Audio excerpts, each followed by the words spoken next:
commencement, la terre était informée vide. Par ta parole, tout ceci existe. Au commencement, le monde était sans vie. Les mots que tu sortis ont créé tout ceci. C'est pourquoi ma confiance, je la place en toi. Mon espoir entre tes mains. Je sais que tu peux, je sais que tu peux, je ne te limite pas. Hey. Oh, El Shaddai, El Shaddai. Bon, pendant que nous sommes debout, j'aimerais que nous prenions les Écritures dans Nombre chapitre 30. Bon, faites-moi, comme le confinement est fini, est-ce que tu peux nous lire tous les chapitres? Il y a 16 versets. 17? Bon, vas-y. Ah, 17, oui. Oui, 17.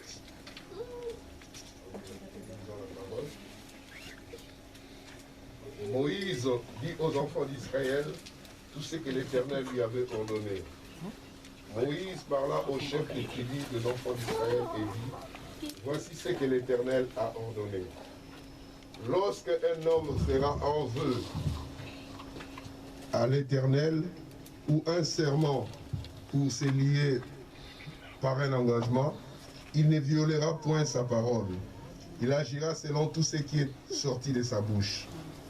Lorsqu'une femme, dans sa jeunesse et à la maison de son père, fera un vœu à l'Éternel et se liera par un engagement, et que son père aura connaissance du vœu qu'elle a fait et de l'engagement par lequel elle s'est liée, si son père garde le silence envers elle, tout vœu qu'elle aura fait sera valable, et tout engagement pour lequel elle sera liée sera valable. Mais si son père les désapprouve le jour où il en a connaissance, tous ses vœux et tous les engagements par lesquels elle sera liée n'auront aucune valeur. Et l'Éternel lui pardonnera parce qu'elle a été désapprouvée de son père. Lorsqu'elle sera mariée, après avoir fait de vœux ou s'être liée par une parole échappée de ses lèvres, et que son mari en aura connaissance, s'il garde le silence envers elle, le jour où il en a connaissance, ses vœux seront valables et les engagements par lesquels elle sera liée seront valables. Mais si son mari la désapprouve le jour où il en a connaissance, il annulera le vœu qu'elle a fait et la parole échappée de ses lèvres par laquelle elle s'est liée, et l'Éternel lui pardonnera. Amen. Le vœu d'une femme veuve ou répudiée, l'engagement quelconque par lequel elle sera liée, sera valable pour elle. Lorsqu'une femme, dans la maison de son mari, fera de vœux ou se liera par un serment, et que son mari en aura connaissance, s'il garde le silence envers elle et ne la désapprouve pas, tous ses vœux seront valables et tous les engagements par lesquels elle sera liée seront valables. Mais si son mari les annule le jour où il en a connaissance, tout vœu et tout engagement sorti de ses lèvres n'auront aucune valeur. Son mari les a annulés et l'Éternel lui pardonnera. Amen. Son mari peut ratifier et son mari peut annuler tout vœu, tout serment par lequel elle s'engage à affliger son âme. S'il garde de jour en jour le silence envers elle, il ratifie ainsi tout le vœu ou tous les engagements par lesquels elle s'est liée. Et il le ratifie parce qu'il a gardé le silence envers elle le jour où il en a eu connaissance. Mais s'il les a annulés après le jour où il en a eu connaissance, il sera coupable du péché de sa femme. Amen. Telles sont les lois de l'Éternel prescrites à Moïse entre un mari et sa femme, entre un père et sa fille, lorsqu'elle est dans sa jeunesse et à la maison de son père. Amen. Amen. Que Dieu vous bénisse. Amen. Que le Seigneur vous bénisse, que le Seigneur bénisse sa parole. Vous pouvez vous asseoir.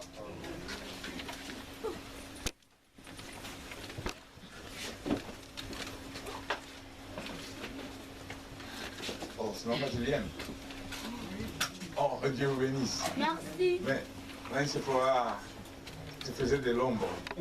Amen. Que le Seigneur vous bénisse richement. Amen. Donc, j'aimerais encore aujourd'hui essayer de parler sur ce qu'on avait commencé dimanche dernier. Donc dimanche dernier, on avait vu les étapes normales sur le vœu. Mais vous savez, ça avait suscité, pendant qu'on était à table, ça avait suscité un peu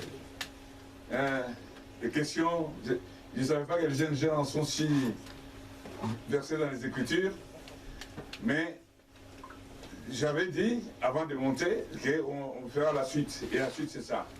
Donc, si vous avez remarqué, j'essaie de parler comme ça, mais je savais qu'on devait revenir avec les Écritures à l'appui. Amen. Amen. Donc, son épouse s'est elle-même préparée. Donc, aujourd'hui, je vais parler sur le vœu. Il y a des grandes controverses, des idées reçues, des traditions que les gens observent dans les églises. Mais nous avons le message prêché par William Marion Branham, et je crois que le prophète a parlé de tous les points. Dites Amen. Amen. C'est vrai que pour nous qui sommes mariés, hein, Paul, grâce à vous, vous venez d'échapper à ça. Mais les jeunes gens, le Mutombola, ils viennent d'échapper, Jean-Gilles, Aaron Pierre, tous ces jeunes gens, ils doivent savoir comment s'engager dans les mariages. Amen. Puisque frère Branham a prêché, on arrivera à ça, sur le mariage et le divorce aussi. Puisqu'il y a comme une coutume dans les églises, on n'enseigne pas les gens sur le vœu, sur le mariage, sur les divorces, sur toutes ces choses, mais on a toujours l'épée de Damoclès. Quand il y a quelque chose, on sort une citation. Or, frère Branham a dit, enseignez vos enfants. Amen. Donc, nous sommes une jeune église, nous devons avoir l'occasion de mettre la base Amen. De la parole. Amen. Apporter des enseignements sur la parole. Vous m'avez vu, des fois je revenais sur la dîme, tout ça. Je sais que ça châtie les gens. Mais un jour, on n'en parlera pas, puisqu'il faudrait que les derniers convertis comprennent l'importance de faire ce geste chrétien. C'est tout simplement cette raison-là. Il n'y a rien, ceux qui me connaissent, j'ai mes vestes, j'ai mes cravates, j'ai mes chemises, j'ai ma maison, j'ai ma voiture. Donc, à l'âge où on est arrivé, ce n'est pas l'âge de faire des aventures. Nous voulons servir Dieu. Amen. Et moi, j'ai l'obligation de vous dire la vérité. Amen. Que ce soit pour payer vos dîmes, puisque Frère dit que c'est l'argent de Dieu, que ce soit sur la sanctification, que ce soit sur le vœu, que ce soit sur le mariage, que ce soit sur le baptême du Saint-Esprit. J'ai cette obligation de pouvoir apporter avec l'évidence de la parole. Amen. Et comme nous tendons aussi vers la Pentecôte, nous allons aussi préparer des réunions de Pentecôte. Afin que le Saint-Esprit puisse pouvoir nous visiter. Amen. Amen. Alors, pendant qu'on était là-haut, je crois que c'est Yannick qui a dit, il avait dit d'une façon un peu, pas blaguant, mais il était sérieux, mais moi, j'ai souri. Il dit, il y a un monsieur à son travail qui lui a dit, non, l'histoire de mariage et divorce, et de mariage, là, c'est compliqué. Moïse est venu, il a eu les problèmes. Je suis venu, il a dit non, moi je ne vais même pas marier. Paul est venu, il a dit non, tout le monde. Mais laisse-moi te dire, Yannick, ce matin, nous sommes à l'âge où un messager est venu pour relever tous les points qui ont été laissés en suspens. Amen. Amen. Yes, sir. Amen. Amen. Amen. Frère Branham dit ceci. Laissez-moi prendre la parole. Frère Branham dit, dans le mariage et le divorce, c'est pas encore le thème aujourd'hui, mais on en parlera. Je ne crois pas qu'il y ait un sujet tabou. Amen. Frère Branham dit, Jésus a été confronté à ces passages des Écritures, de Matthieu 19. Quand ils ont parlé, pourquoi donc lui dire-t-il, Moïse a-t-il prescrit de donner à la femme une lettre de divorce et de la répudier? Il leur répondit, c'est à cause de la dureté de votre cœur que Moïse vous a prescrit de répudier vos femmes. Au commencement, il n'en était pas ainsi. Alors, on dit, maintenant que Dieu nous aide, Jésus a été confronté à ce passage des Écritures, à cette question au tout début de son ministère. Amen. Moïse y a aussi été confronté au tout début de son ministère. Amen. Amen. C'est une question de première importance dans le cœur des croyants. Amen. C'est-à-dire que c'est quelque chose que nous devons parler. On doit l'enseigner. On doit enseigner à nos jeunes gens. Amen. Puisque c'est une question de première importance dans le cœur des croyants, les pécheurs, ça lui est égal. Par contre, ça n'est une pour les croyants, parce que les croyants cherchent à faire tout ce qu'ils peuvent pour vivre correctement devant Dieu. Par conséquent, aussitôt qu'une question se pose sur la religion, les cas du mariage et du divorce se posent aussi. Pourquoi? Parce que c'est la cause du péché originel. C'est là que le péché a commencé, et c'est pour cette raison que ça revient sur le tapis chaque fois, parce que c'est l'origine même du péché. Amen. Amen. Tu vois que ce que ton vieux là au travail t'avait dit, c'est une vraie question. Alors, si Moïse a été confronté, Jésus a été confronté, même Paul en a parlé. Nous lirons un peu l'interprétation que le prophète donne aussi, ça, c'est que la question qui a été posée à Paul, enfin la situation que Paul a voulu éclaircir dans 1 Corinthiens. On va lire ça après. Mais j'aimerais prendre d'abord, puisque avant d'évoluer, nous devons savoir que moi je peux lire la Bible, venir donner une interprétation, ce que je comprends. Mais ce n'est pas ça la pensée de Dieu. Amen. La pensée de Dieu aujourd'hui est consignée dans le message. C'est William Marion Branham qui a le pouvoir de l'infaillibilité de la parole. Amen. Alors, Frère Branham nous dit, dans la brèche entre les 7 âges de l'Église, Frère Branham nous dit ceci. On va y aller doucement, mais calmement. Frère, on dit ceci, au paragraphe 9. Il dit, ce livre scellé de cette sceaux est révélé au temps de cette tonnerre d'Apocalypse 10. Là, si vous prenez des notes, prenons donc Apocalypse 10 un instant pour que vous puissiez les comprendre avant que nous y arrivions. Bon, ceci se passe au temps de la fin. En effet, écoutez, j'ai vu un autre ange puissant qui descendait du ciel, enveloppé d'une nuée. Au-dessus de sa tête, l'arc-en-ciel. Maintenant, frère, on dit, si vous remarquez, c'est Christ. Vous voyez, il avait d'abord lu Apocalypse chapitre 5, où la question a été posée, qui est dit de prendre le livre d'Aaron pour le sort. Maintenant, à 10 maintenant, il voit un ange puissant qui descend. Frère, on dit, si vous remarquez, c'est Christ, vous voyez, en effet, dans l'Ancien Testament, il était appelé l'ange de l'Alliance, et il vient tout droit aux Juifs. Là, car pour ce qui est de l'Église, c'est terminé. Vous voyez? Très bien. Et son visage comme le soleil et ses pieds comme les colonnes de feu. Vous vous souvenez de cet ange d'Apocalypse 17, hein? Même chose, un ange, ça veut dire un messager. Et il est le messager pour Israël. Donc on vous dit l'ange de l'Éternel ou l'ange du Seigneur. Ça veut dire que c'est un messager, c'est Dieu lui-même, mais en forme de messager. Amen. Et là, cet ange qui descend, cet ange puissant, c'est Christ. Frère, on dit, il tenait dans sa main un petit livre ouvert. Or, ici, il était fermé, donc il montrait, après ce sens, ici, est scellé, et ici, il est ouvert. Il a été ouvert depuis ce temps où il avait été scellé. Ce que nous abordons ce soir, voilà maintenant le livre ouvert. Un petit livre dans sa main, il était ouvert. Oh!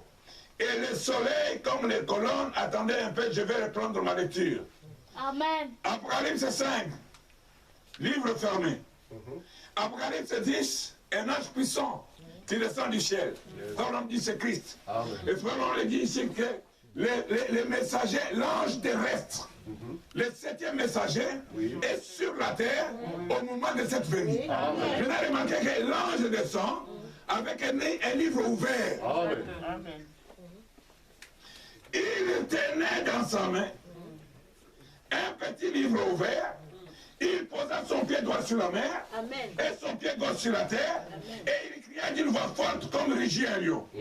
Nous savons qu'il est le lion de la tribu de Juda. Là, il est l'agneau, mais ici, il est le lion. Vous voyez? Quand il cria, les 7 tonnerres firent entendre leur voix. Amen. Tonnerre veut dire tout simplement voix de Dieu. Amen. Yes, Et une voix, quand elle sort, elle doit être audible. Elle est expressive. Elle exprime quelque chose. Amen. Mais pour Jean, quand les 7 tonnerres ont fait entendre leur voix, la Bible dit que Jean dit que j'allais écrire. Yes, sir. Et là, je dis, c'est qu'on dit les 7 tonnerres. Mais qu'à la voix du 7e messager. C'est-à-dire que Jean a vu, mais il ne pouvait pas l'écrire. Or, Jean avait été chargé d'écrire ce qu'il voyait. C'est pourquoi l'apôtre et prophète a pris sa plume pour l'écrire. Et quand les 7 tonnerres, il fait entendre leur voix, j'allais écrire. Et j'ai entendu du ciel une voix qui disait, c'est qu'on dit, les 7 tonnerres, et ne l'écrit pas. Yes, sir. Bon, voilà ce que nous ne connaissons pas. Cela doit encore être révélé. Amen.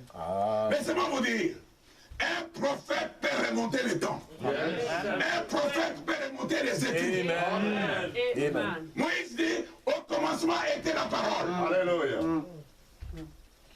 Yes, sir. Comment? Dieu créa les cieux, la terre. Moïse, tu étais où?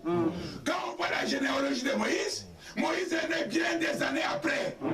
Mais Moïse a remonté le temps. Mais comme il y avait une promesse, selon Apocalypse 10, 1 à 7, qu'à la voix du 7e ange, le mystère de Dieu s'accomplirait. Donc ce messager, il a le pouvoir de révéler la parole. Comment? Voilà ce que nous ne connaissons pas, cela doit encore être révélé. Cela ne se trouve pas dans les Saintes Écritures, ce que dit ce tonnerre. C'est-à-dire cela n'est pas écrit.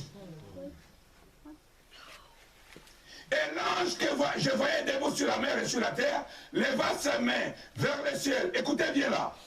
Et jura par celui qui vit au siècle des siècles, qui a créé le ciel et les choses qui y sont, la terre et les choses qui y sont, qu'il n'y aurait pas plus de temps. Regardez bien. Voici un verset auquel je vais arriver. C'est Frère dont tu parles toujours. Mais qu'au jour de la voix du 7e ange, quand il sonnerait de la trompette, le mystère de Dieu s'accomplirait comme il a annoncé à ses serviteurs, les prophètes. Bon, vous voyez, le mystère de ces livres scellés, de 7 sceaux. Donc, la Bible, c'est le livre de la rédemption. Scellé de 7 sceaux sera révélé quand le messager du 7e ange, quand le message du 7e ange de l'Église sera proclamé. Donc, le mystère de Dieu s'accomplirait quand le message du 7e ange de l'Église sera proclamé. Vous voyez? Le 7e ange commence à sonner de la trompette. Sonner de la trompette, ce n'est pas comme dans un camp militaire. Sonner de la trompette, c'est proclamer l'évangile. Le 7e son commence à sonner de la trompette, et voilà au pluriel, les messages qui ont été mis par écrit là, et nous les avons sous forme de bandes et sous forme de brochures. Donc quand le message commencera à être proclamé, le mystère de Dieu s'accomplirait, vous voyez, à ce moment-là. Maintenant, remarquons bien, le livre du mystère de Dieu n'est pas révélé tant que le message du 7e ange n'a pas été proclamé. Amen. Amen. Comment? Or, ces points seront importants dans les sceaux. J'en suis sûr parce que tout cela doit se tenir. Or, il est écrit de façon mystérieuse. Parce qu'aucun homme, nulle part, ne le connaît. Amen. Dieu seul, Jésus-Christ, vous voyez? Bon, c'est un livre mystérieux. Amen. C'est le livre de la rédemption. Nous verrons cela un peu plus tard. Or, nous savons que ce livre de la rédemption ne sera pas parfaitement compris. De la Bible ne sera pas parfaitement compris. Il sera sondé au cours des 6 âges de l'Église. Mais à la fin, quand le 7e ange commence à proclamer son mystère, il règle toutes les choses que ces hommes avaient sondées et qui étaient restées en suspens. Amen. Amen. Dites Amen. Amen. Voilà pourquoi. C'est pas que Jésus ne savait pas. Jésus connaissait. Mais il est l'architecte du plan du salut. Il savait qu'il y aura une voie au temps de la fin. Et cette voie, ça sera par le 7e messager. C'est cette voie qui va maintenant relever tous les points qui ont été laissés en suspens. Amen. Yannick va dire à ton vieux ami là que ces gens-là, Moïse et tout ça, il y a eu quelqu'un dans cet âge qui a relevé tous les points qui étaient laissés en suspens. Amen.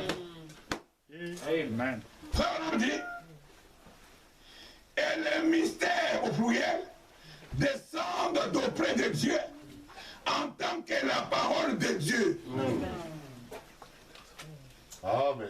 Et il révèle dans ce mystère, donc il révèle l'entière révélation de Dieu. Dans ce mystère-là, ce point qui a été laissé en suspens. Pourquoi Moïse a-t-il donné à cause des directions de votre cœur que ça passe? Paul vient, il parle, il passe. Maintenant, pardon, à la voix du 7e messager, il y a un prophète messager qui prend tous les points laissés en suspens. Voilà pourquoi nous avons même eu des séries de questions et réponses. Amen. Amen. Amen. Amen. Amen. Il révèle l'entière révélation de Dieu. Alors la divinité et tout le reste, c'est réglé. Tous les mystères au pluriel, la sémence du serpent et tout le reste doivent être révélés. Tout le reste là, c'est tout le reste. C'est la question sur le vœu, sur le mariage, sur le divorce, tout. Frère Branham a répondu. Amen. Maintenant, vous voyez, je ne suis pas en train d'inventer ça. C'est Frère Branham qui parle. C'est ainsi dit le Seigneur. Je vais vous lire dans les livres. Quand le message du 7e ange sera proclamé, le mystère de Dieu s'accomplirait, tel qu'annoncé par ces saints prophètes, c'est-à-dire les prophètes qui ont écrit la parole. Donc tous les prophètes qui ont écrit la parole, tous les points qui n'ont pas élucidé, qui n'ont pas éclairci, tous ces points laissés en suspens, le mystère de Dieu au singulier s'accomplirait à la voix du 7e messager. Amen. À la proclamation du 7e âge de l'Église, le dernier âge de l'Église, toutes les choses qui étaient restées en suspens, qu'on avait sondées au cours de ces âges de l'Église, seront réglées ensemble. Amen. Amen. Amen. C'est pour cela, Jésus a dit, vous rendez inefficace la parole à cause de votre tradition. Amen. Depuis quand? Puisqu'on va lire, Joseph, qui était fiancé, Frère Branham insiste même, voyez-vous, c'était son époux, fiancé. Mais l'Africain, quand il prend cette écriture, Fiancé, c'est donner la dot. Or, les prophètes, quand ils parlent, en Amérique, on ne donne pas la dot. Nous allons voir avec l'évidence de plusieurs citations sur quoi frère Branham insiste. Amen. Amen. Come on. Sur quoi il insiste? Rebecca, il est juif. Quand Eliezer a été envoyé par Abraham, la Bible le dit, lisez Genèse 24. Il a donné des présents, il a donné de ceci, il a donné des... Et Laban, le frère de Rebecca, un visionnaire, il a dit non, il y a quelque chose sur ce monsieur. Il s'est empressé, il a prêté l'endroit pour Eliezer. Et après, il a eu aussi des présents. Même les parents, ils ont eu des présents. Amen. Vous dites amen? Amen. Amen. Eliezer dort, le lendemain, il dit, Amen. ne me fais pas tarder. Dieu a fait réussir mon voyage. Amen. Donnez-moi la fille, je dois partir avec. Amen. Lisez la Bible.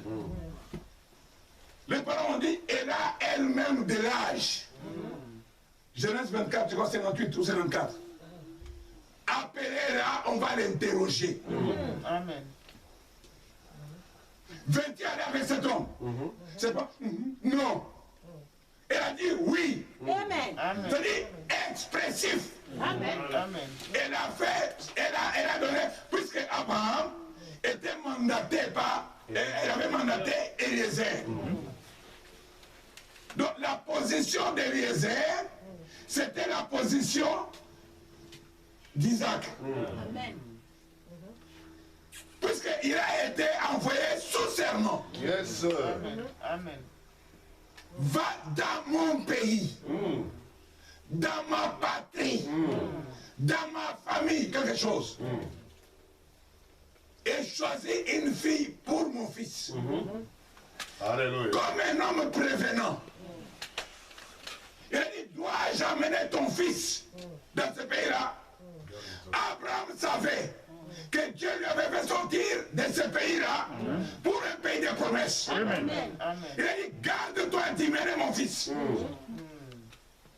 Et Eliezer, aujourd'hui c'est comme le Saint-Esprit qui est à la recherche de l'épouse de Christ.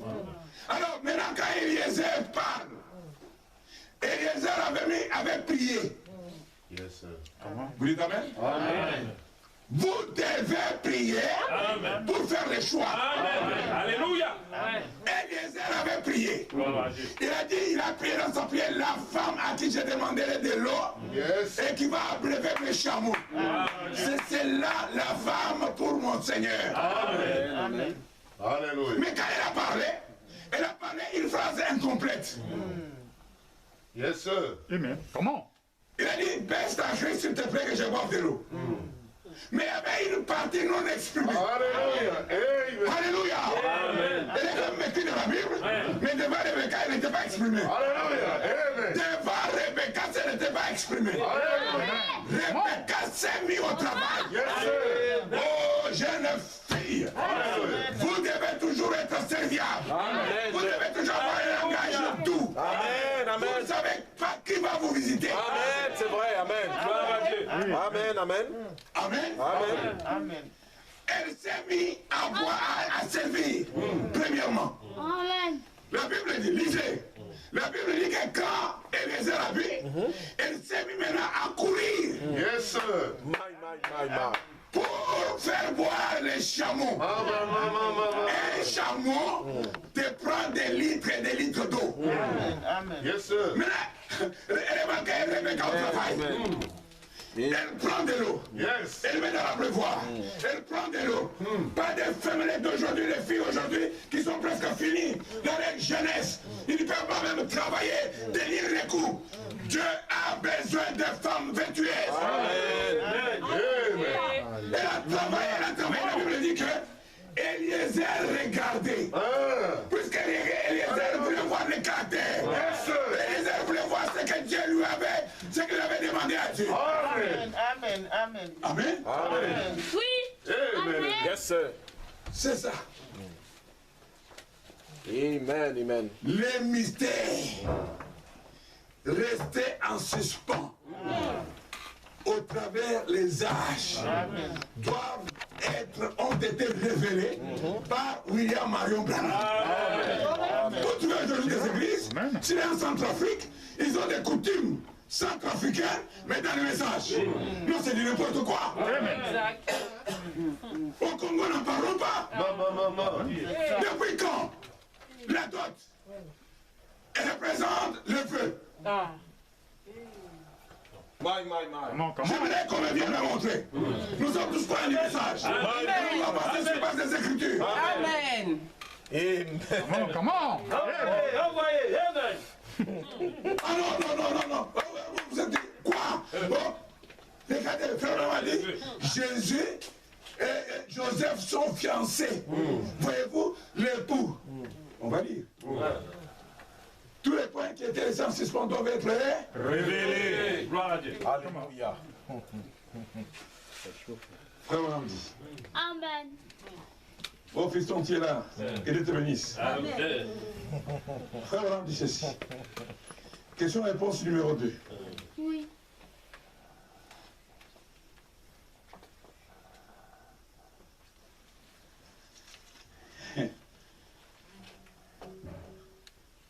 Frère Branham dit, c'est la question 313. Frère Branham, quelle est la signification d'une annulation de mariage? Les gens sont-ils alors libres de se marier ou bien c'est simplement un autre mot pour divorce? J'aimerais avoir quelques renseignements à ce sujet. À la voix du 7e ange, tous les mystères de Dieu s'accompliraient. Frère dit, bien sûr qu'ils sont mariés. Suivez bien. Dès qu'ils font ce vœu-là, nous parlons de se lever. Mon gars, fais attention. Bientôt c'est ton tour. Ils sont mariés. Dès qu'ils font ce vœu-là. Dimanche dernier, j'avais lu une citation, Frère Branham dit, si votre, dans Noces de l'agneau, pour ceux qui n'étaient pas là, paragraphe 43, Frère Branham parlait d'un faux vœu aussi. Sur la franchise. Donc si vous ne faites que tromper votre mari, Frère Branham dit, cet homme n'est pas votre mari. Et pourtant, le vœu était fait. Mais c'était un vœu du bout des lèvres. C'était un faux vœu. Il dit, cet homme est continuellement trompé.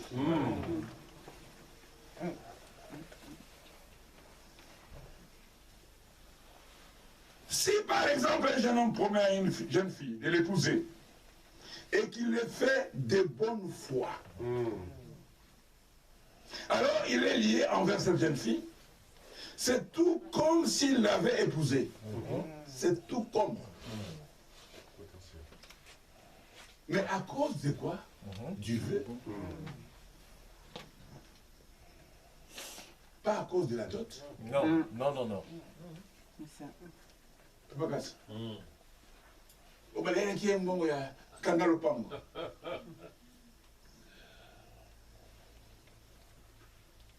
Il dit, c'est comme s'il avait épousé. La seule chose que la loi fait, c'est vous donner un document qui vous autorise à vivre légalement ensemble. Et ainsi éviter que vous viviez en concubinage.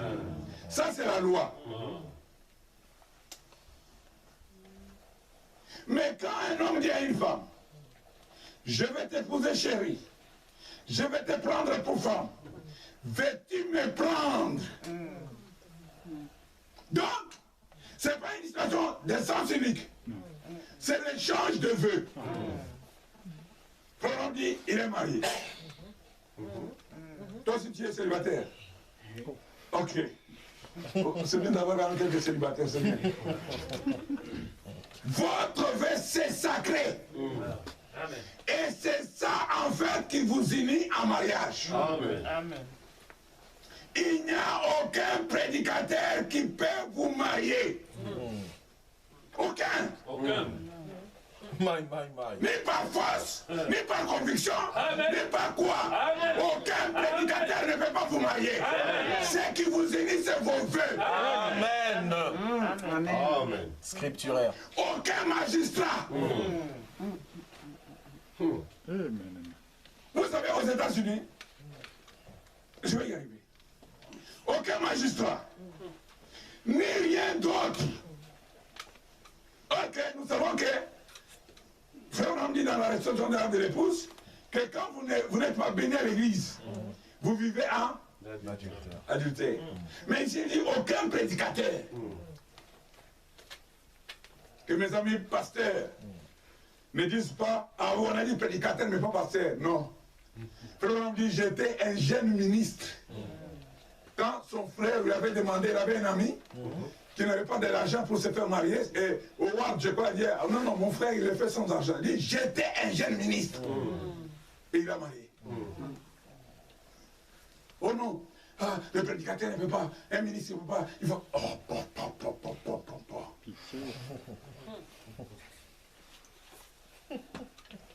Aucun magistrat, ni rien d'autre. Ce qu'il est fait, c'est le vœu que vous avez fait vous-même à Dieu et à cet homme. Amen. Pourquoi il dit à Dieu? Puisque c'est un vœu sacré. Amen. Amen. C'est pour ça que je disais l'autre fois, vous vous trouvez sur les ponts des Monceaux ou quoi, je ne sais pas, à Paris, vous êtes pris par des démons d'adultère, de tous ces stars américains qui passent et qui laissent des cadenas sur le pont, et lui, on va faire un vœu. Amen. Le vœu que vous faites à Dieu et à cet homme. Amen. Une fois que vous avez fait cette promesse, vous êtes mariés. Regardez, vous dites, frère Branham, ça est-ce que... Point d'interrogation. Vous dites, vous avez dit que vous ne répondrez que par la Bible. Voulez-vous savoir ce que la Bible dit là-dessus? Si oui, levez la main. Non, interaction. Si oui, levez la main. Amen. Bien trio. Non, toi tu sais déjà. Tu ne veux pas lever la main. Si oui, levez la main. Maintenant, nous avons environ 6 à 8 minutes. Bien. Joseph, son époux, qui était un homme de bien, son fiancé, qui était déjà appelé son époux. Joseph, son époux, qui était un homme de bien, s'est proposé ainsi de la répudier secrètement.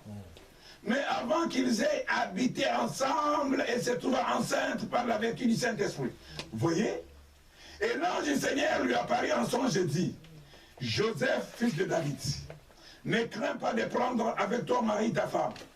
Déjà marié, il lui avait déjà fait cette promesse.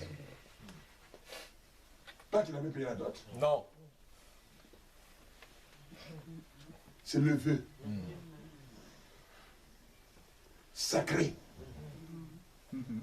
fait à Dieu et à cet homme. Et vous, jeunes femmes, si vous avez promis à ce jeune homme de l'épouser, vous êtes tenu de le faire. Si vous en épousez un autre, après avoir été tenu de faire ça, alors vous, en tout cas à partir de maintenant, vous vivrez dans l'adultère. Comment? Et comment? C'est pas ni la dot, ni Kangalopango. Ça, ce sont des coutumes des hommes. C'est ça. Frère Lidor, Amen. ce souffle froid vient du fond du cœur. Frère Branham dit ceci. Et remarquez, c'est la même chose pour un jeune homme qui promet à une femme de l'épouser. Toujours promesse. Ne faites surtout pas de vœux à qui que ce soit, à moins d'avoir réellement l'intention de vous y tenir. Amen. Amen. Alléluia. C'est un conseil gratuit. Amen. Pourquoi chercher des échappatoires? Ne faites pas. La Bible dit que nous sommes enlacés, nous sommes liés par les paroles de notre bouche.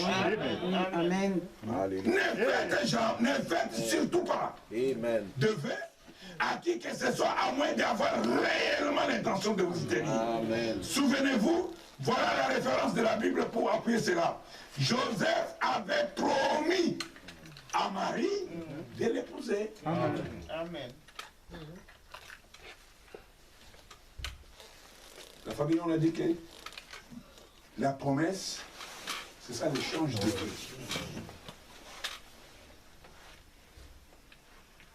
Vous dites Amen? Amen. Et Dieu a dit que c'était 3 points de suspension. Lisez les lois de l'Ancien Testament là-dessus. Je vous en ai lu. Toi, tu nous as lu ou pas? Oui, nous avons les nombreux. Comment? Ah, vous voulez qu'on ajoute d'autres? Ok. Les lois de Dieu, ce sont les lois universelles, Amen. applicables aux Américains, aux Congolais, aux Français, aux Antillais. Amen. Amen. C'est la parole. Scriptura. C'est le vœu, c'est l'échange c'est la promesse donnée. C'est ça qu'il vous dit. Frère Branham dit, ne faites surtout pas un vœu quand vous n'avez pas l'intention. J'ai vu un jeune m'a dit, non, moi, le jour de me faire ça, j'étais prudent. J'étais très prudent. J'ai dit, ah, il y a des gens qui sont de la parole. Amen.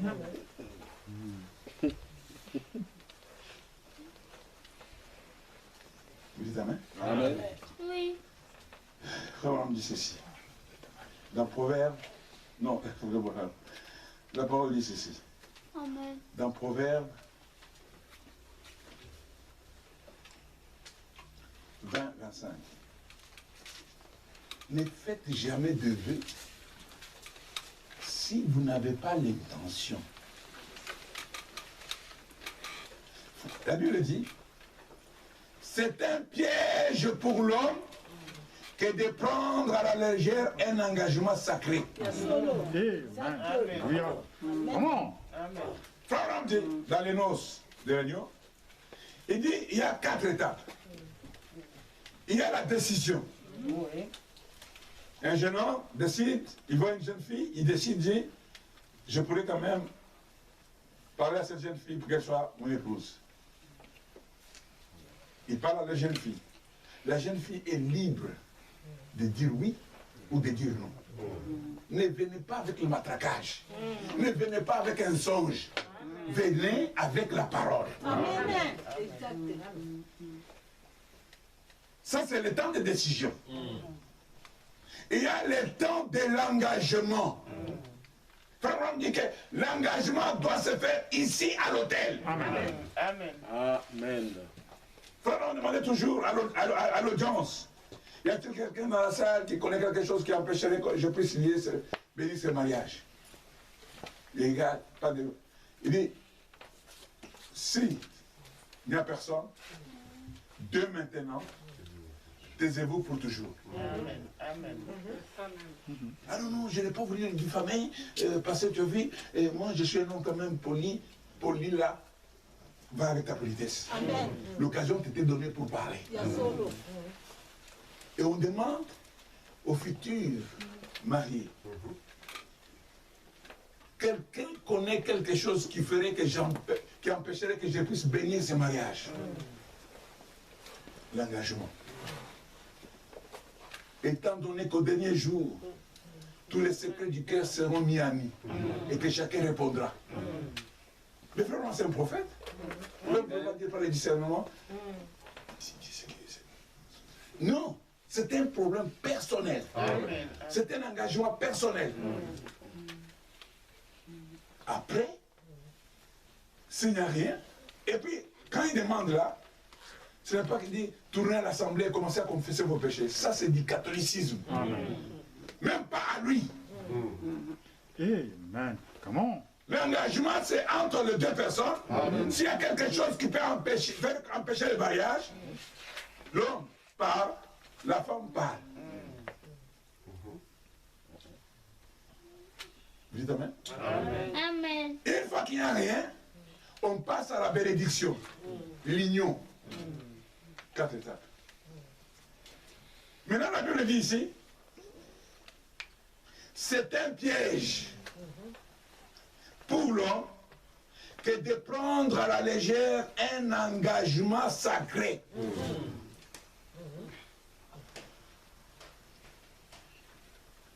Et de ne réfléchir qu'après avoir fait un vœu.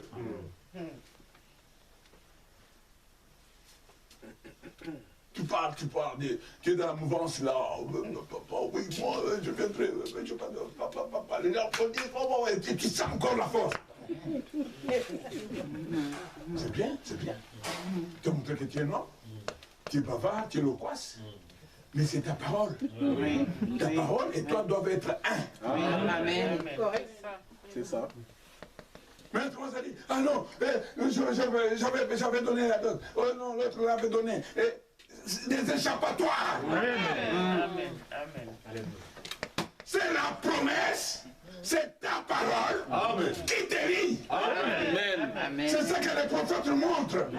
Le point laissé en suspens au travers des âges. Amen. Pas de tradition.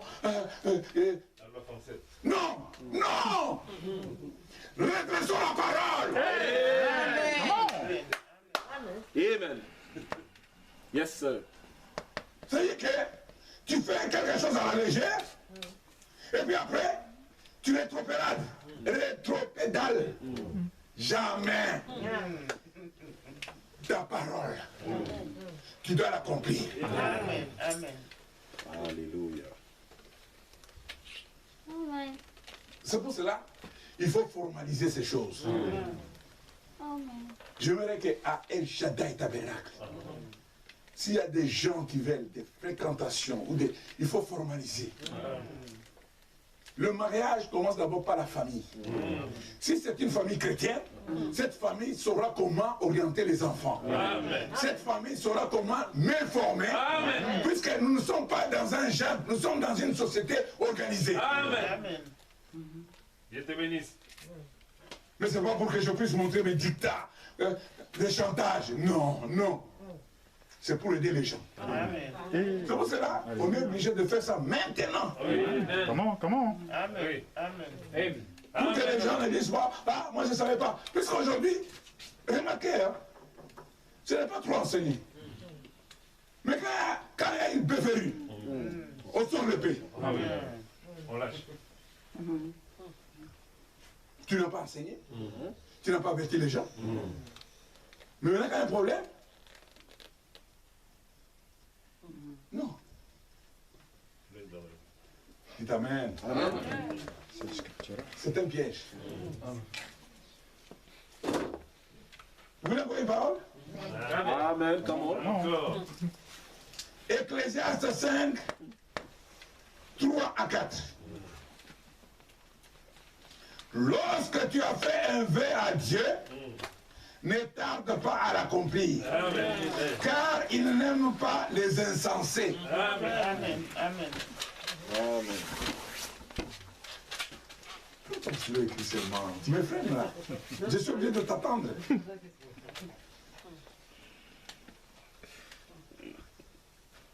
Car Dieu n'aime pas les insensés. Car il n'aime pas les insensés, accomplis les vœux que tu as fait. Mieux vaut pour toi ne point faire de vœux que d'en faire un et de ne pas l'accomplir. Amen. Alléluia. Laban a eu des cadeaux, des liaisons. Ah, c'est bien d'avoir une sœur dans la famille. Papa, des cadeaux, des trucs en or. Mais quand il fallait que Rebecca quitte pour partir avec cet homme, les parents connaissaient les lois juives. Amen. Amen. il fallait que la fille même, elle-même, donne son approbation. Vous êtes avec moi? Vous voulez encore? Comment? Tout à fait se réglera sur la déposition de 2 ou 3 témoins. Deutéronome chapitre 23. Versets 21 à 24. Si tu fais un vœu à l'Éternel ton Dieu, ne tarde point à l'accomplir. Maintenant, on va voir. Jusque-là, tu dis que seulement à Dieu. Le frère a dit ici, ce vœu qu'il a fait à Dieu et à cet homme. Amen. Ne tarde pas à l'accomplir, car l'Éternel ton Dieu t'en demanderait compte et tu te chargeras d'un péché. Si tu t'abstiens de faire un vœu, tu ne commettras pas un péché. Ah non, mais on m'a mis dans des conditions telles que j'étais obligé de parler, de faire... Ah, mon Dieu, tu es un homme, tu n'as pas de colonne vertébrale? Non, mais il fallait voir, la belle-mère était là, les beaux-pères étaient là, le pasteur était là, et tout le fait, même Amen. Un homme, quand il s'avance pour se marier, c'est un homme mature. Amen. Il sait ce qu'il fait. Il sait où il met ses pieds. C'est pas un homme qu'on te le guide. Là maintenant, frère Blanc a dit ceci, pas vrai. Non. Toi-même, tu dois être responsable de tes propres paroles. Exact. Amen. Et amen. Gentil. C'est gentil, pasteur. Amen. Et la louange vient. Si tu t'abstiens de faire un vœu, tu ne commettras pas un péché. Mais tu observeras et tu accompliras ce qui sortira de tes lèvres. Amen. Par conséquent, le vœu que tu feras volontairement à l'Éternel ton Dieu et que ta bouche aura prononcé, si tu entres, tu les accomplis volontairement. En tout cas, on ne t'avait pas mis une pile, ni un truc là pour que tu parles. D'abord, le mariage, c'est sacré. C'est vrai. Amen. Oui, amen.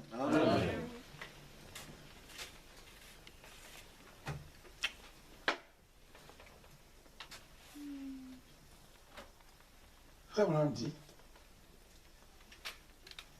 ne faites surtout pas de vœux à qui que ce soit, à moins d'avoir réellement l'intention de vous y tenir. C'est pour ça que frère Branham parle d'un garçon de bonne foi. On ne veut pas les aventuriers. Non, messieurs. Amen. Tu viens, tu commences à jouer avec les quêtes d'une jeune fille, et tu es prudent maintenant. Je ne veux pas parler, je ne veux pas faire le vœu. Prudent. Roublard. Frère Branham a dit, je n'avais jamais pensé à ça. Je ne ferai pas de vœu. Et tu joues avec les cœurs d'une fille comme ça. Dieu va te confondre. Amen. Gentil, pasteur. Amen. Amen. Que Dieu te bénisse, fils. Amen.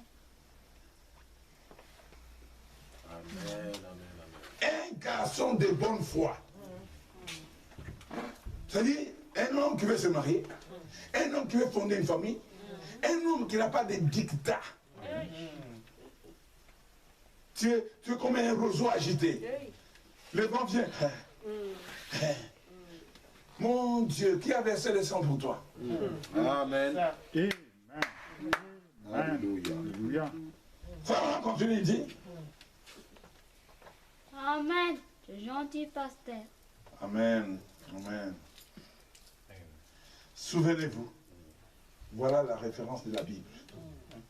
Pour appuyer ça, Joseph avait promis à Marie de l'épouser. Je ne vois pas où c'est écrit, Joseph avait doté. Non. Attention.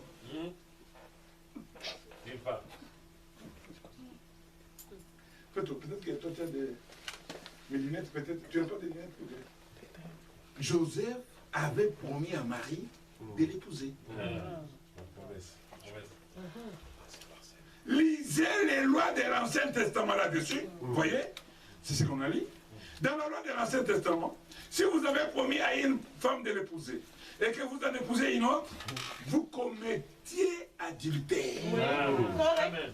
C'est ça, ils étaient fiancés. Ils étaient fiancés. Ils étaient fiancés. Mais il avait promis, il avait fait un fait. Les lois de l'Ancien Testament. Les lois de l'Ancien Testament. Puisque l'église de Jésus-Christ a commencé à la Pentecôte. Amen. Amen. C'est pour ça que vous voyez, l'Esprit du Seigneur a saisi Samuel. L'Esprit du Seigneur a conduit l'Esprit du Seigneur. Mais depuis la Pentecôte, c'est le Saint-Esprit. Amen. Amen. Il avait promis à Marie de l'épouser. Lisez les lois de l'Ancien Testament, là-dessus, vous voyez. Dans la loi de l'Ancien Testament, si vous avez promis à une femme de l'épouser et que vous en épousez une autre, vous commettiez adultère. Et pour ça, vous étiez expulsé du camp. Oui, monsieur. Vous devez respecter le vœu que vous faites. Quand vous faites cette promesse-là à une femme, elle est un petit vase sacré qui devrait donner naissance à un enfant et amener de nouveau la vie dans le monde. Alors, vous lui promettez, vous devez l'épouser. Amen. Pas vous pouvez, vous devez. Amen. Amen. Amen. Et tu es maintenant sans conscience là, tu parades partout. Mais ta promesse, ta te lit. On va lire, on va lire.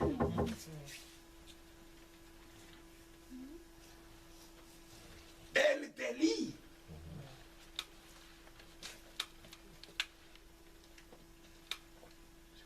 Dans la promesse, le vœu, c'est ce qui vous lie. C'est ça, Jean-Gilles? Tu es sûr? D'accord. Gentil pasteur. Merci, jeune homme. Merci, fiston. Frère Branham dit ceci. Amen. Nous avons été mariés il y a 21 ans par le juge de paix. Était-ce une erreur? Le Saint-Esprit a choisi même le terme. Était-ce une erreur? Oui, frère Branham dit, oui, c'était une erreur de votre part de faire ça. Mais vous allez comprendre pourquoi il a dit ça. L'endroit où doit se faire le mariage, c'est dans la maison de Dieu. Amen. Amen. Dans d'autres termes, on dit que le mariage appartient à la maison de Dieu. Amen. Des conciliambés, des mancassis, de ceci, de cela. Poubelle. Poubelle. L'endroit où doit se faire le mariage, c'est dans la maison de Dieu. Amen. Mais puisque vous êtes effectivement mariés, voici à quel moment vous vous êtes réellement mariés. Vous êtes mariés quand vous avez échangé des serments.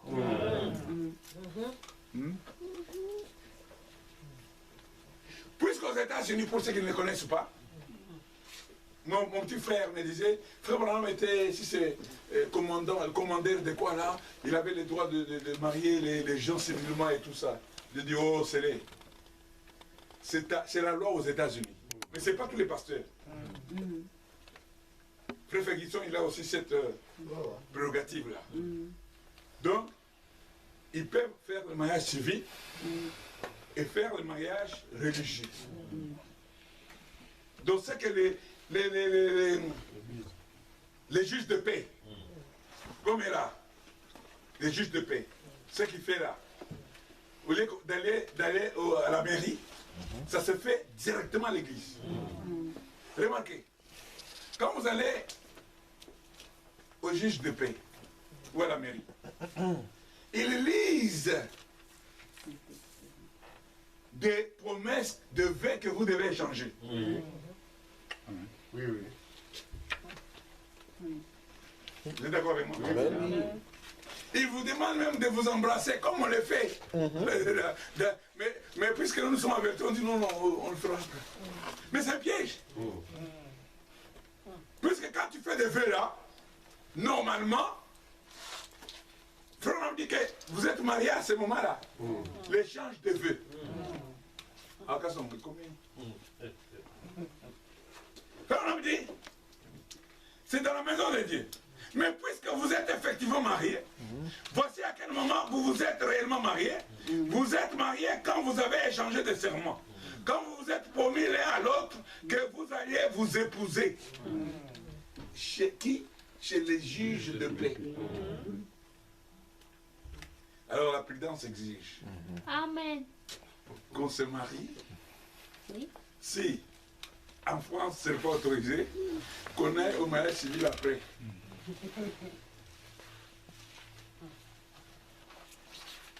Dieu d'abord. Amen. Alléluia. Amen. Amen. Quelqu'un peut te dire, même si tu as refusé de l'embrasser devant les juges là, le maire, mais ce que vous avez échangé là, c'est de vœux. C'est ce que Frère dit. Amen. Frère dit, les juges de paix pourra vous remettre un contrat qui vous permet de vivre ensemble légalement, comme mari et femme, sans vivre en concubinage. Mais quand vous promettez à cette jeune fille, et que vous promettez à cet homme que vous allez lui être fidèle, et que, c'est ça non? Le mari promet quoi? Fidélité ou quoi? Des choses comme ça à la mairie. De lui être fidèle, et que vous allez le prendre pour époux. Et à ce moment-là, vous êtes mariés. Vous vous souvenez, j'ai expliqué ça la semaine dernière, je crois. Je crois que c'est ce qu'on venait de lire. Vous voyez? Quand vous lui faites cette promesse, même dans l'Ancien Testament, dans l'Ancienne Bible, si un homme était fiancé à une jeune fille, et vous connaissiez les lois là-dessus.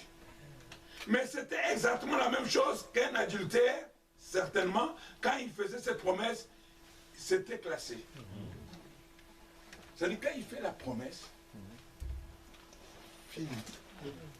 Ce que vous lisez, c'est votre vœu. La question a été posée l'autre jour. Une annulation de mariage, est-ce la même chose qu'un divorce? Vous voyez?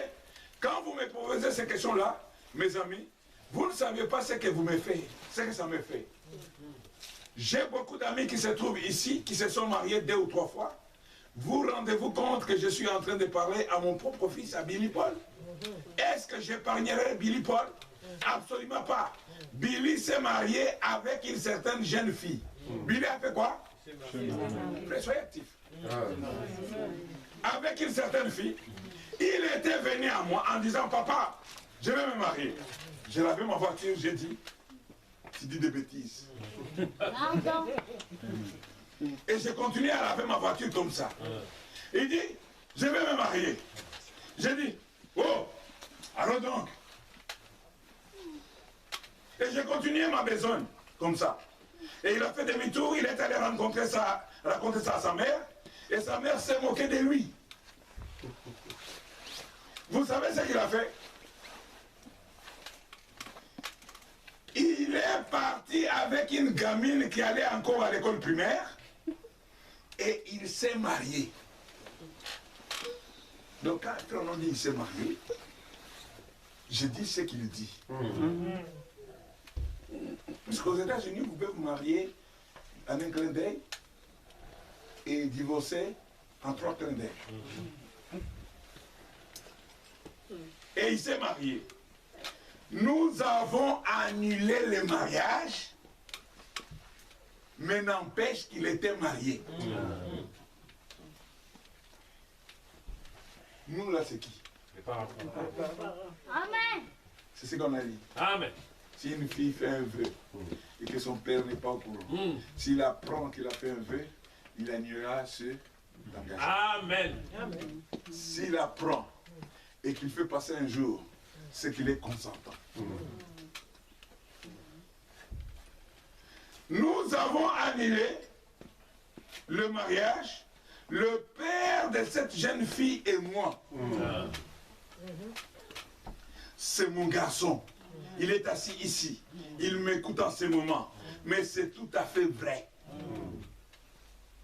Il est venu à moi avec la jeune fille avec laquelle il vit maintenant.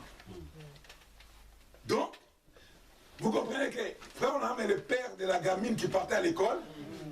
Ils ont annulé. Oui. Maintenant, Billy a eu, je crois, la sœur Loge. Et il vient dire, papa, tu peux nous marier. Avec laquelle il vit maintenant, ma belle-fille, mon petit-fils. Il a dit, papa, veux-tu me marier? J'ai répondu, en aucune façon. C'est mon propre fils. Pensez-vous que ça ne me fend pas le cœur? Moi, je l'ai porté. Frère Branham dit. De même, j'ai dit, vous avez été marié par un magistrat, vous auriez dû être marié par l'Église, par le ministre. Amen. Amen. Par le ministre. Oui. Amen. Même dans le cérémonie de mariage, quand il dit, les ministres entrent avec les mariés. Amen. Par les ministres. Amen. C'est ce qu'il convient de faire pour un chrétien. Mais puisque vous avez déjà fait cette promesse et ce vœu, et que vous avez été marié il y a 21 ans, je pense que c'est en ordre.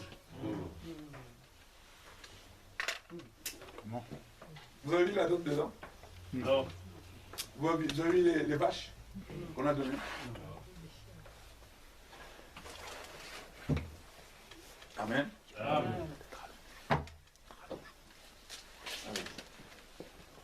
Amen. Frère Branham dit.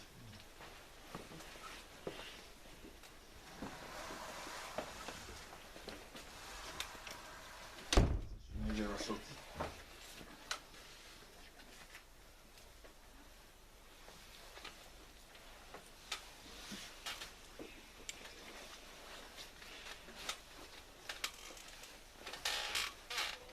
Comme on dit, la question-réponse, page 649.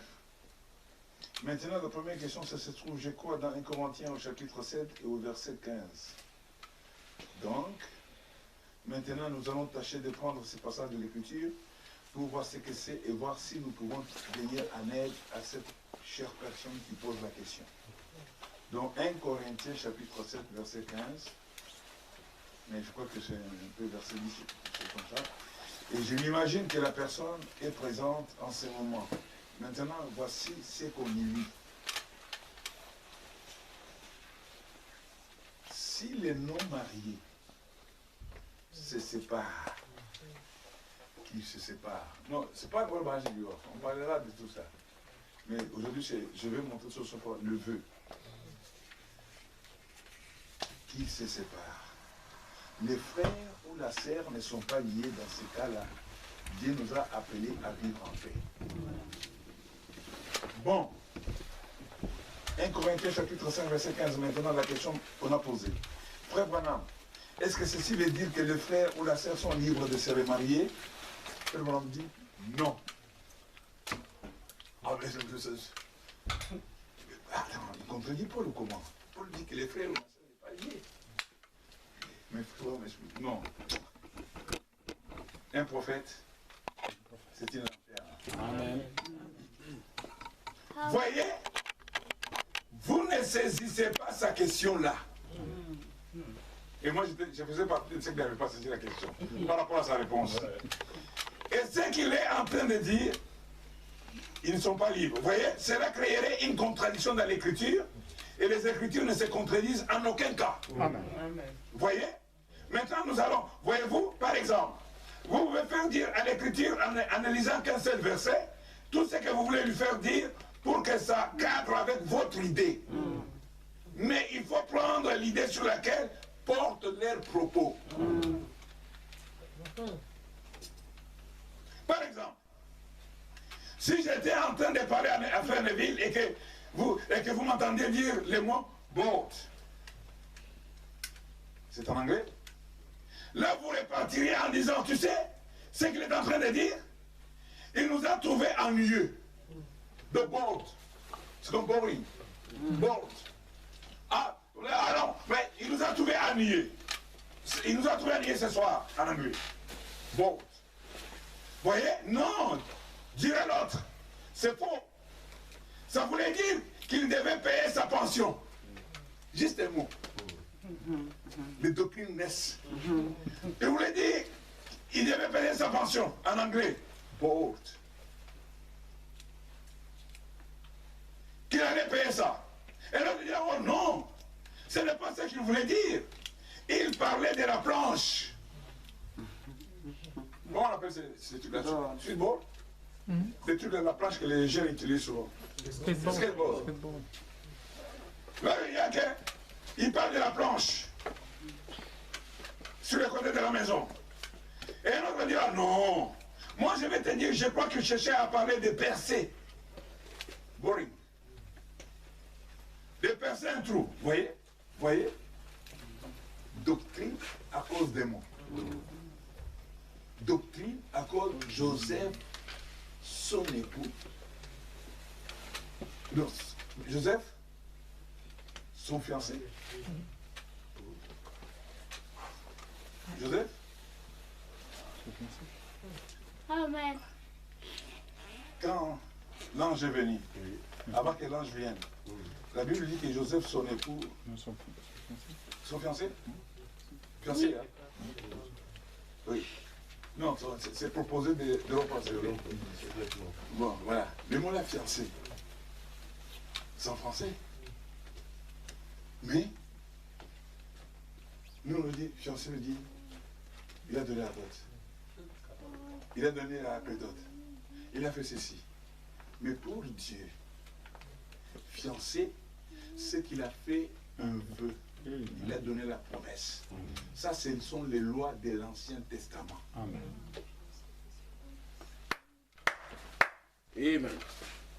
Yes. On dit, il faut voir quelle est la conversation. Après, on sait ce qu'on dit. En effet, ici, c'est Paul qui, à un certain moment, répond à leurs questions.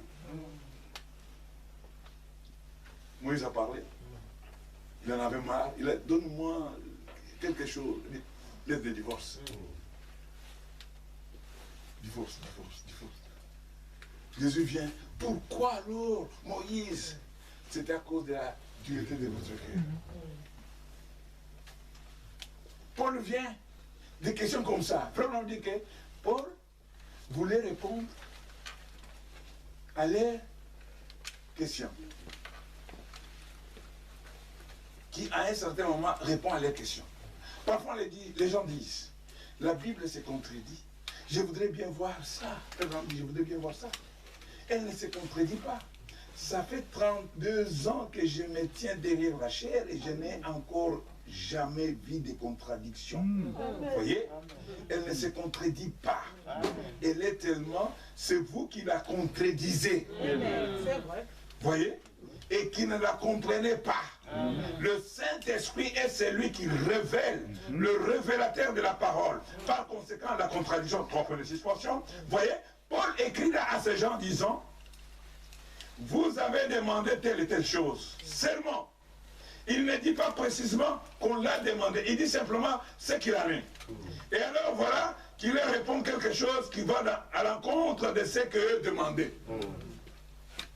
Ce matin, il y a des gens qui disent, ah non, mais comment lui peut présenter les choses comme ça? Je présente ce que le problème dit. Il demandait, nous faisons telle et telle chose. Et voilà que Paul, là, il dit autre chose. Vous voyez? On dirait que c'est une contradiction. Ça n'en est pas une. Si vous lisez les versets en entier, les chapitres en entier, vous verriez là qu'il essaie d'expliquer ce qu'ils lui ont écrit. Alors ici, ça pourrait avoir l'air de donner, et c'est comme ça que vous arrivez à avoir des contradictions dans la Bible, mais il n'en est rien. Maintenant, cette personne ici, semble-t-il désirer savoir, ou la question est, en fait, ce qu'il désire savoir, est-ce qu'un frère ou une sœur dans le Seigneur peuvent se marier ou se remarier et être libres s'ils quittent leur conjoint et se remarient de nouveau?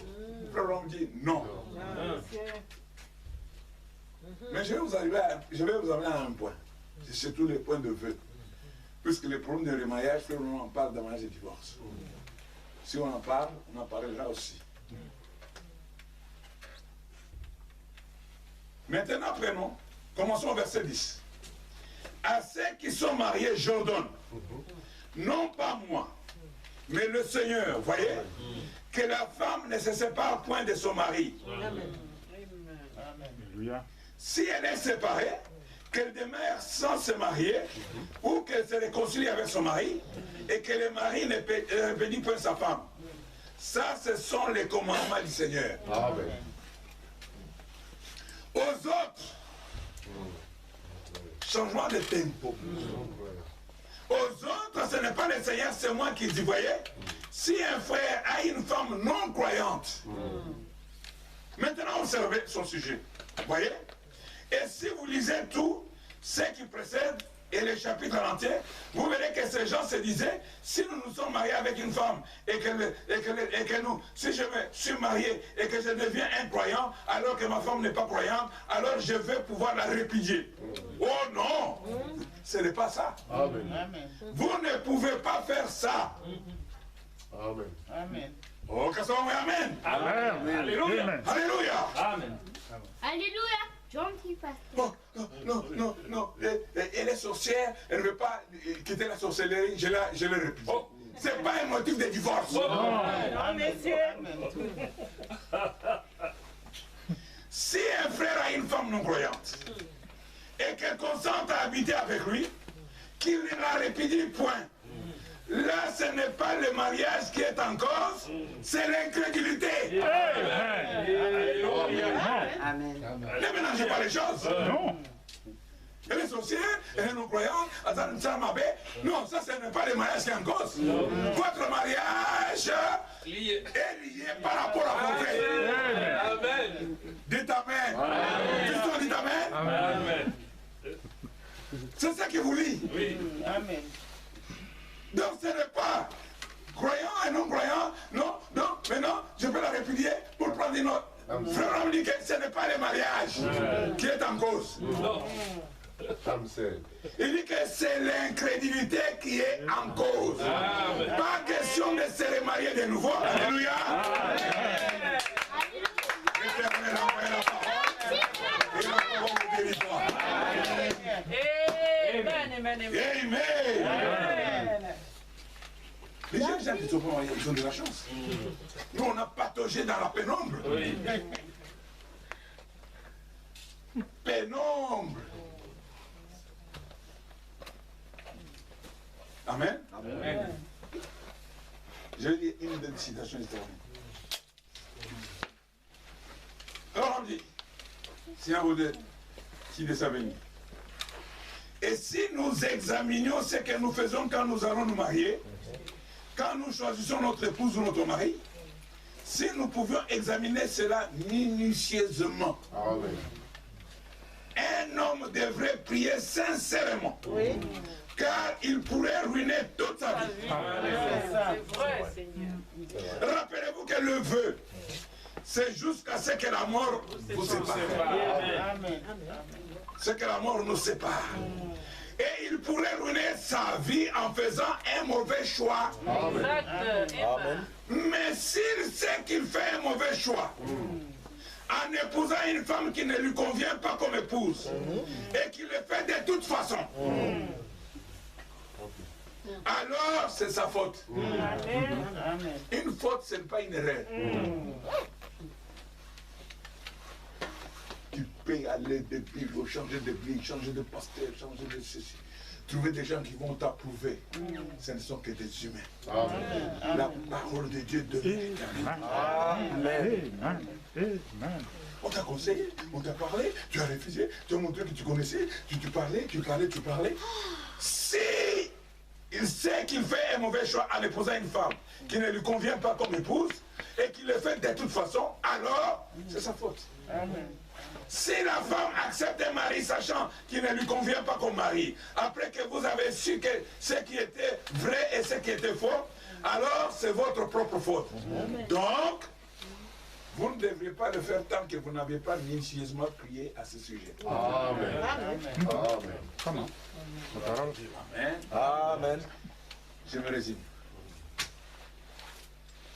Ce qui vous lie, c'est le neveu. Ce n'est pas le cérémonial. C'est comme pas connu. C'est à moi aussi. Non. Eliezer était en présence de ta famille réunie pour prendre Rebecca. Ils étaient là. Ils ont accepté les dons. Ils ont accepté les cadeaux. Mais quand il fallait partir, il fallait poser la question. Et qui devrait répondre? La personne.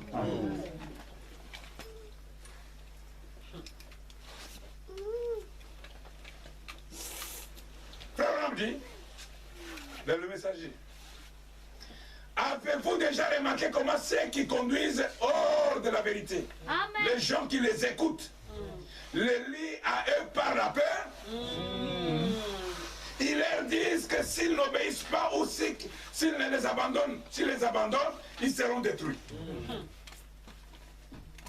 Amen.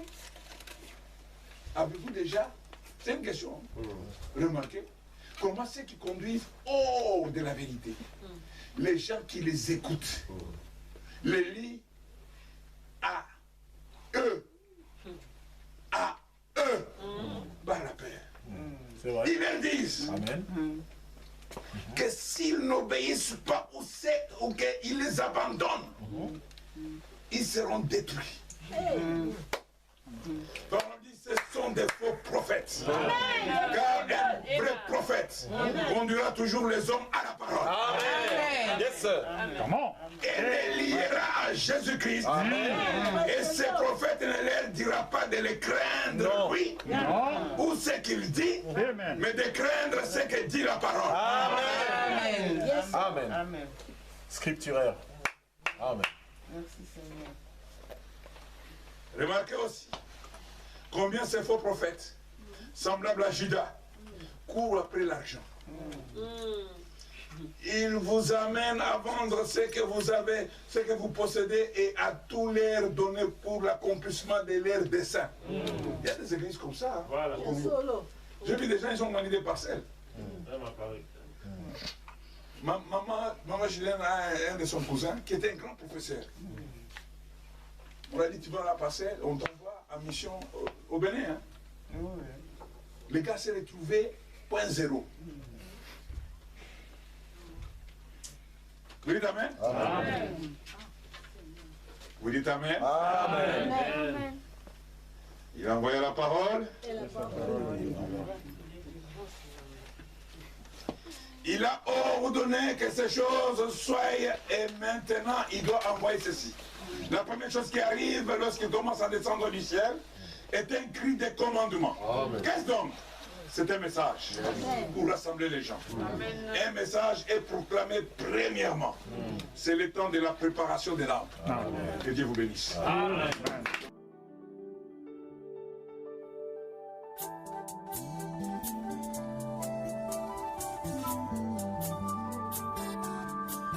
Au commencement, la terre était informée, vide.